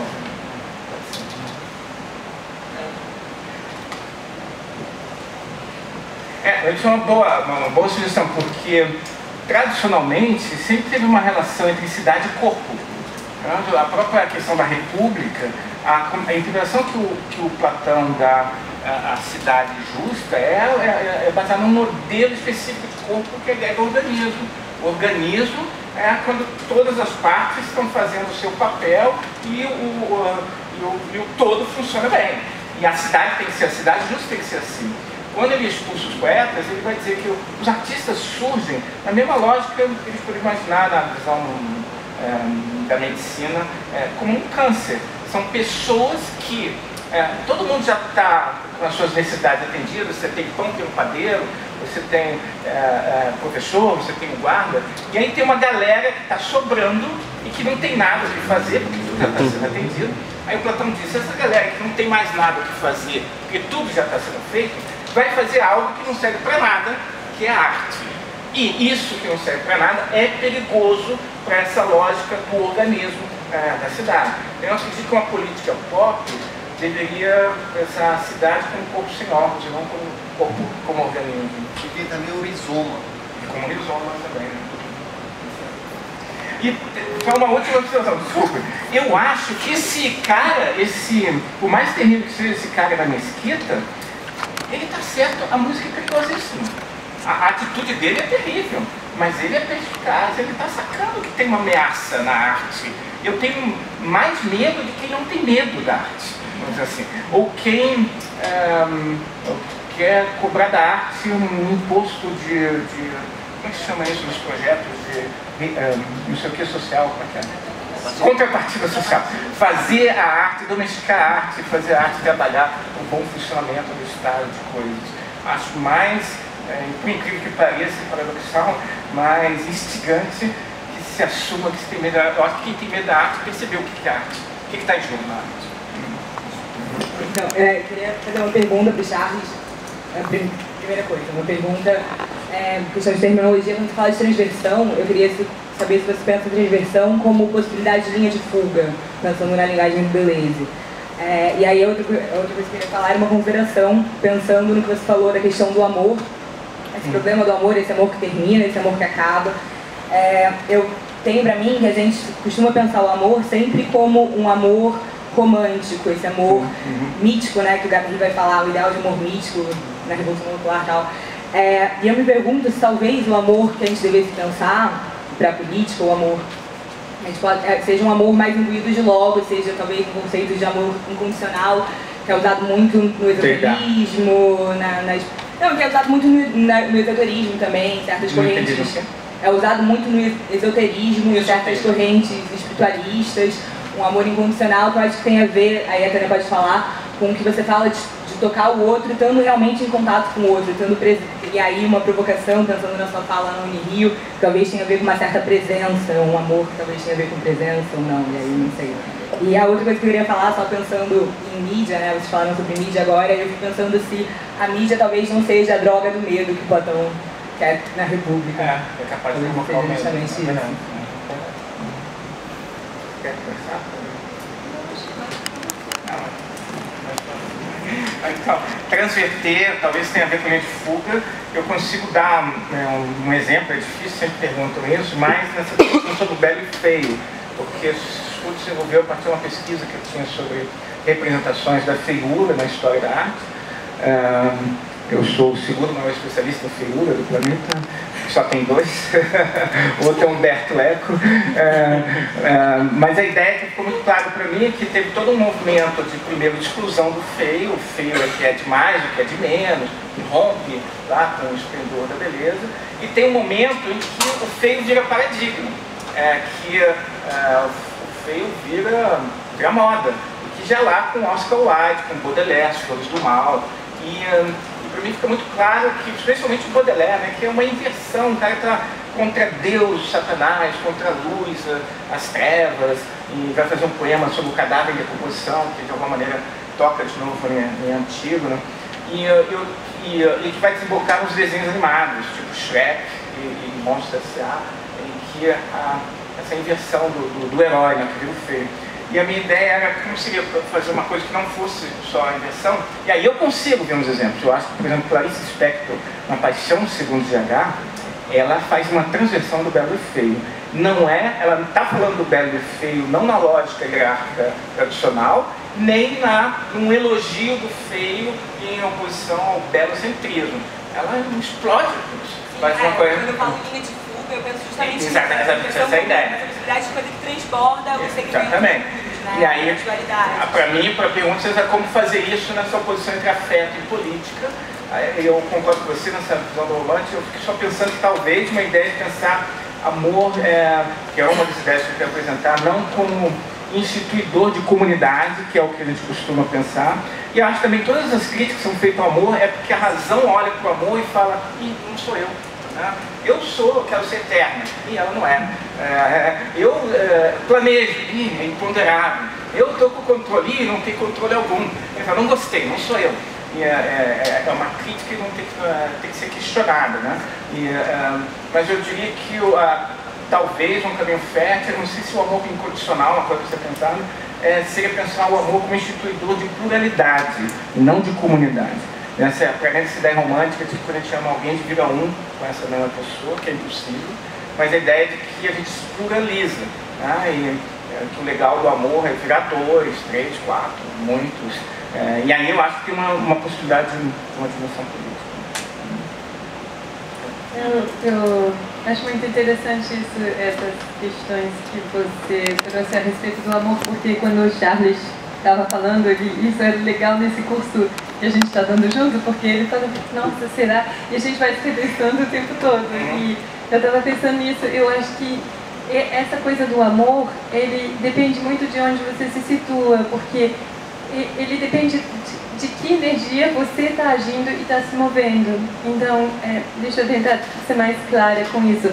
Mas eu acredito mesmo que não existe, nesse sentido bom ou mal, né? Não existe pessoas más, mas existe muitas crianças perdidas. Está todo mundo perdido, está perdido pela ignorância, está perdido pela falta de conexão, está perdido por 1000 motivos. E aí você pode olhar para isso de uma forma ou de outra. Você pode olhar um post de meu amigo, sei lá o que, lá meu amigo secreto, falando assim: nossa, realmente esse cara é um escroto, como é que o cara fez isso com essa mulher que está postando isso? Ou você pode olhar de um ponto de vista: nossa, essa pessoa está realmente sofrendo, e o cara que não enxergou isso deve estar sofrendo mais ainda e deve estar gerando situações mais complicadas ainda. Então, como você vai agir diante disso? Assim, você vai fazer uma performance coletiva para condenar essa fonte do mal, que agora virou um homem, assim, virou, né, uma série de coisas viraram fonte do mal, assim. Ou você olha aquilo com compaixão e vê que a pessoa realmente, socialmente, foi condicionada a ser aquilo, e talvez ela precisa de um estalo para perceber o mal que ela está fazendo, porque a partir do momento que a pessoa percebe, ela entra num outro processo, não tem como, porque ela percebe, mesmo que seja por egoísmo, ela percebe que vai ser melhor para ela, assim, opa, nesse momento que estão as mulheres agora, melhor eu, né? Então depende muito do ponto de vista, e esse amor, essa fonte de amor com a qual você pode se conectar, para mim ela não é de jeito nenhum, ela não termina, ela não tem início e fim, ela não tem nada disso que o amor que, sei lá, no budismo a gente vai chamar de samsárico, né, o amor das relações daqui, ele traz isso, ele traz término, ele traz questões, dificuldade, enfim, ele traz essas questões todas que você falou. E aí eu acho que também dentro dessas políticas do amor, a gente não está mais também nesse reino da monogamia, também tem todo um pessoal explicando poliamor, explicando uma série de coisas, vivenciando os afetos de uma forma diferente. Isso também faz parte, né, de como aceitar o término, como aceitar as diversidades que lidam com isso de uma forma construtiva, que eu acho que o nó está aí, é você não entrar na indignação, na revolta, na tristeza, nos afetos tristes, mas você entrar numa... Como que eu posso reciclar? E está sendo sempre mais difícil. Está sendo cada dia mais difícil e realmente a gente está se esgotando. Eu sinto, está difícil. Então a gente precisa muito se reunir, tomar cuidado, conectar, porque essas coisas estão realmente ficando complicadas. Então mas eu acho que essa energia, ela está ali. Mesmo discordando dessa ideia desse amor eterno, mas eu acho que esse projeto do abraço é um exemplo muito concreto de uma política do afeto, proativa, em que não tem nada de ingênuo, não tem nada de piegas, é algo que é fértil, poderoso, emocionante e é político. Para mim isso responde a pergunta do meu, olha, é possível. Não sei como que a gente vai refazer as experimentações de outro modo, que não tem uma receita, mas claramente é possível. Então, me parece que existe uma certa confusão assim, com esses pares binários. Assim, a gente costuma pensar o amor em oposição ao ódio, mas talvez o amor enquanto energia, como se fala, né? Essa energia do amor, esse afeto que é eterno, talvez seja muito mais oposto ao medo do que ao ódio. Esse amor que a gente opõe ao ódio talvez esteja, na verdade, muito mais próximo dele, no sentido de ser muito patológico, e não de ser da ordem do pathos, não do eros. De ser um amor que está, por ser pathos, está muito mais próximo do ódio do que do eros, talvez. Assim. E aí pensando também logos e pathos. Eu tenho a impressão que a gente só consegue fazer atravessamentos de si próprio, enfim, atravessar os espaços, né? Buscando talvez alguma coisa que seja da ordem do não ressentimento, de uma política do não ressentimento. Porque eu acho que a política do ressentimento ela é uma política paralisante, né? Nesse lugar onde o eu é um inferno sempre. É preciso lembrar que para os terroristas a França é o inferno. São corpos massacrados. São corpos massacrados, mutuamente massacrados e incapazes de atravessar, de fazer Eles estão reagindo. Exatamente. E são sempre corpos reativos e cada vez mais violentos e cada vez mais acusadores. Né? Então, assim, acho que estão sofrendo muita violência. Claro, quando a gente fala de terrorista, a gente tem que falar o que aterroriza o terrorista. Né? Porque senão a gente está tomando partido por um polo. Aí se acha cultura e diz que eles são bárbaros. Exatamente, eles são os bárbaros. Os refugiados mostra bem isso. Exatamente. Não vamos repetir o erro de Atenas. A democracia não está só em Atenas, o grego não está só em Atenas. Né? Então, assim, acho que tem essa questão e que passa por alguma coisa que diz respeito, sim, aos afetos, desde que possamos pensá-los como atravessamentos que possibilitem uma política do não ressentimento. Qual seria outra palavra? Alegria. Alegria, ou celebração, ou sei lá o que. Co-alegria, ao invés de compaixão. Não é? Aliás, compaixão também me agrada, porque tem uma paixão com, tem uma mobilização com a compaixão, né? Que também é produtiva e atravessadora. Né? Tenho essa impressão de que esse trânsito que você fala atravessa as versões. Essa é a ideia. Sem invertê-las, pura e simplesmente. A ideia é atravessar e ser atravessado. Isso. Porque me parece que tem uma afinidade, sim, com a linha de fuga. Com a linha de fuga, mas também com a questão do singular e do múltiplo, que não é plural. Sobre essa distinção. Não é plural. Então acho que tem essas afinidades aí entre essas coisas. Bacana. O ressentimento é um afeto que é explorado também na política dos afetos. Sim, como claro. A coisa da reação, a lógica da vingança, o que a gente vive aqui no Rio, uma coisa de virar uma coisa mais imediata, é uma lógica de vingança, em que tem duas facções, uma oficial e não oficial, aliás, que vivem se vingando um dos outros uma lógica interminável. Né? O ressentimento é um correlato do medo, do terror. Sei lá, que a ideia de compaixão acho que pode ser aproveitada, eu diria, se a gente pensar paixão no sentido mais amplo, como um outro nome para afeto, em geral, né? Não só no sentido negativo, de que o outro está sofrendo, eu vou sofrer com ele. Eu lembro muito do Nietzsche falando que é bem mais fácil sofrer com o outro, difícil é se alegrar com o outro. Quando o outro está feliz, e é até uma prova de amizade, que o seu que a ideia é que, ao contrário, a gente imagina, o verdadeiro amigo não é aquele que está junto da gente quando a gente está sofrendo, mas junto da gente quando a gente está feliz. Porque a coisa mais difícil que existe é ficar perto de alguém quando ele está feliz e você não tem motivo algum para estar. E você conseguir não ser ressentido quando é isso, entendeu? Essa força da co-alegria. Comoção. Pode ser. Movimento. Eu fiquei ouvindo isso que você estava dizendo e estava me questionando justamente sobre a possibilidade real. Vou tentar formular sobre a possibilidade real que a gente tem de fazer isso, porque eu assim, admiro muito o Charles, o pensamento dele, porque cada vez assim, a gente dá aula junto, mas cada vez eu aprendo, me faz ver o mundo de uma forma diferente. Eu acho incrível, eu gosto dessa ideia muito da transversão e da união espontânea, e é o que eu faço também na minha prática. Quando aconteceram os atentados em Paris, eu fiquei me perguntando, eu seria capaz de levar abraços dos terroristas para a população? Como é que seria chegar nesse lugar?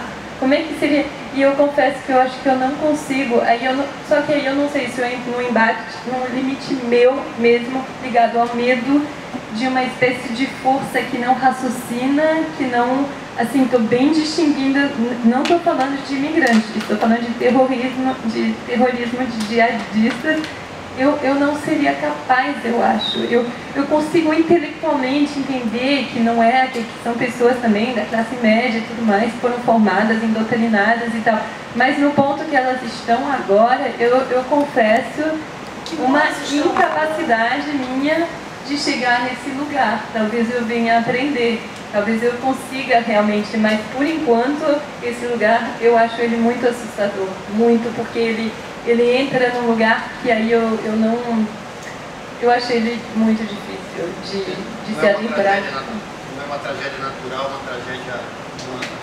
Não, mas poderia, estou pensando em levar esse projeto no contexto de Israel-Palestina, por isso que eu queria também muito conversar com, assim, direitos humanos e tudo mais, em outros contextos também mais políticos, no sentido, assim, que vão levando outras, eu quero continuar com esse trabalho, assim, mas no caso, por exemplo, de um terrorista, eu não sei como eu chego nessa pessoa, é porque é difícil, né? É um lugar muito complicado. Eu gostaria de saber. Mas aí eu fico pensando nisso que você está falando, se a gente não teria chegado exatamente ali onde isso tornou política de Estado da gente, com tudo de duvidoso e perverso que a gente já aprendeu a respeito disso, a respeito do Estado, do poder de Estado, do poder de exército, do poder de guerra. Né? Não é máquina de guerra, é poder de guerra. Né? Então, assim, aí é complicado, porque eu fico pensando em como nós mesmos estamos, nós que falamos disso, incapacitados e impossibilitados até de pensar alguma coisa que esteja mesmo fora dessa... Porque a gente cai aí onde você falou, eu entendo e eu concordo com você, me sinto também. Talvez eu não conseguisse levar um abraço para o terrorista de jeito nenhum, mas, por outro lado, será que isso também não coloca de novo a questão na mão do Estado, esse Estado que só tem mostrado que é perverso? Ao longo de toda a sua história, ao longo de todo o terrorismo do Estado, da mídia. O terrorismo do Estado, da mídia, enfim, tudo que compõe o Estado, porque a mídia também compõe. Então, assim, acho que a gente, talvez, a gente tenha chegado num nó ético que a gente não consegue deslindar. Porque não é político só também, né? Tem uma questão ética aí que nos joga literalmente num momento trágico, de vazio, de não lugar, de deslocamento para o absoluto imponderável, talvez, entende? Então, assim, de fato, temos razão de estar inquietos, temos razão de ter medo. Né? Talvez antes, né, eu estava vendo que agora o Bob está com aulas de meditação, né? Agora o David Lynch entrou com o projeto da meditação transcendental e os policiais do BOP estão fazendo meditação todos os dias. Assim, né? São pequenos movimentos, mas quando chega já lá, né, onde a pessoa coloca um cinto para se explodir no meio de uma multidão de estudantes, acha isso como se fosse aqui, a pessoa entra e hoje a gente está aqui tentando entender o mundo, né? Discutir, dialogar, a pessoa entra, né, que você pode nesse momento, né, a questão do trágico, né? Eu vejo umas similitudes, né? Eu acho que o Nietzsche falava que a sensação de co-cidadania tem a ver com experimentar o mesmo clima que o outro, sentir frio junto com o outro, sentir calor junto com o outro. E eu senti um pouco mais próximo lá dos parisienses, embora já tenha morado lá essa semana. Mas uma coisa que eu percebi é que no ataque do Charlie Hebdo, as pessoas pensavam, como eu não fiz caricatura do Maomé, eu estou seguro. Isso foi um ataque contra ele estava no grupo que estava fazendo provocação. Eu ouvi muita gente dizendo isso, tá vendo? Que foi mexer com os caras, né? Se você está ali provocando. E agora ficou a sensação que pode ser qualquer um, não tinha uma lógica, assim, qualquer pessoa na rua, né? E a sensação que eu tenho aqui no Brasil também, que antes a gente tinha uma sensação de que se você está sendo assaltado ou sendo atacado pela polícia, as duas coisas podem acontecer, se você praticar determinados comportamentos, você vai sair vivo dessa situação e vai dizer que também só levaram o meu celular, a minha carteira. Mas de um tempo para cá, a situação está tendo uma situação que não tem mais lógica. Uma pessoa pode ser morta no assalto, mesmo tendo cooperado. Né? Quer dizer, não tem mais ética, a ética do assalto. Tem uma ética do assalto aqui, pessoal. Tem gente que anda com uma bolsa fake no carro, né, para entregar. Tem que ter dinheiro, sempre ouvi, você tem que ter dinheiro para o assaltante, que é melhor você ter algo para dar em troca do que não ter nada. E aí você, olha, agora a ideia é, mesmo tendo algo para dar em troca, a sua vida está em risco, porque houve uma implosão de todos esses valores. E aí, a pergunta que eu realmente acho que é um limite dar um abraço terrorista, o problema para mim é o fascista cotidiano, sabe? É essas pessoas que estão muito próximas, que estão são meus colegas de departamento, um motorista de táxi, são as pessoas da minha família no domingo, que a gente tem que escutar coisas terríveis. Aí eu acho também uma política dos afetos.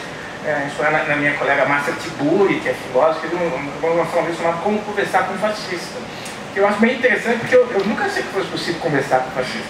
Sempre pensei, ou você bate ou você corre, dependendo do tamanho dele, do número que ele tiver. Mas essa ideia desse fascista que está próximo de nós, terroristas, a gente conseguir estabelecer um diálogo e sei lá, reinventar um pouco as relações, acho que é um é uma prática cotidiana, corporal, afetiva e política. Eu acho que isso que é a questão do dia a dia, né? Assim, isso é uma questão realmente do dia a dia. E aí a gente vai descobrindo ferramentas, né? Por exemplo, tem a ferramenta que eu acho muito interessante, que é a comunicação não violenta. É muito interessante porque você aprende a ver o que tem por trás do que a pessoa tá dizendo, né? A pessoa está falando, os viados, sei lá o que, o que tem por trás que é o medo? Qual que é o medo? E aí no diálogo você vai identificando o medo da pessoa.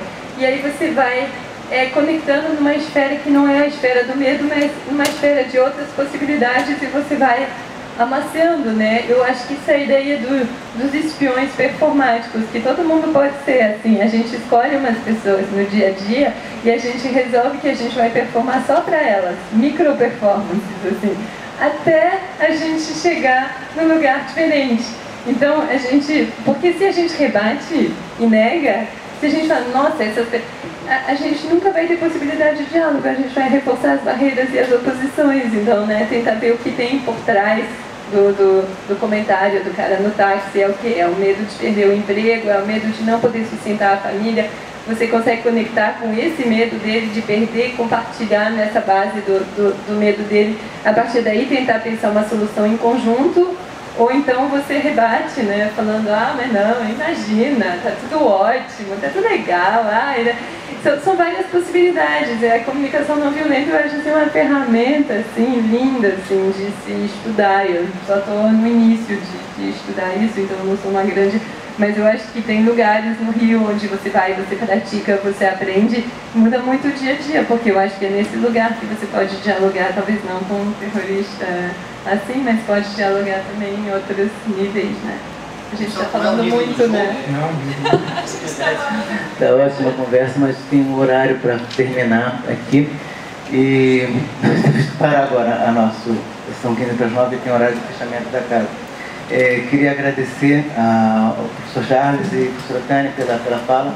Eu acho que, e a todos que participaram, que estiveram aqui conosco esses dias. Acho que uma coisa muito interessante, que eu vejo como um momento assim que assim, os agradecimentos que apareceu como constante desde o início, desde o primeiro dia, essa ideia de que a gente está passando por uma fase que tem uma concepção que é dialética do Draghi, que foi fundada lá no platonismo, e ela vai sendo acirrada durante toda a história.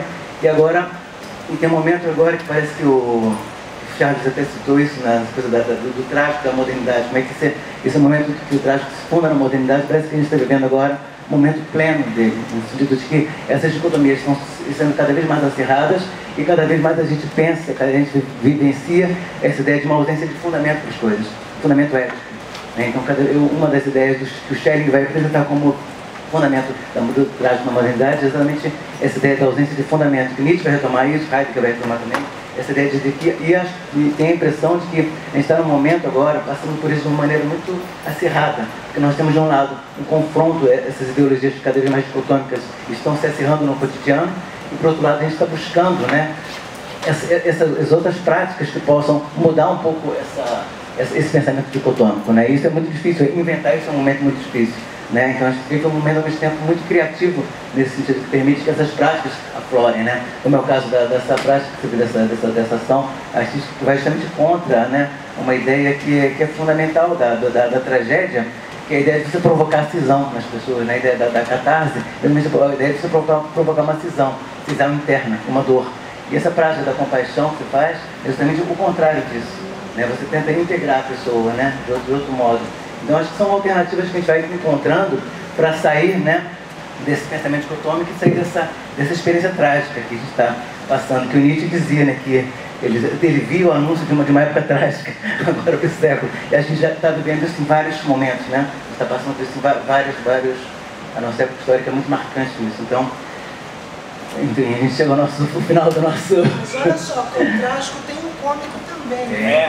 Vai ser o nosso próximo, quando tiver a próxima a comissão de eventos, vamos elaborar outro... Vamos fechar aqui então.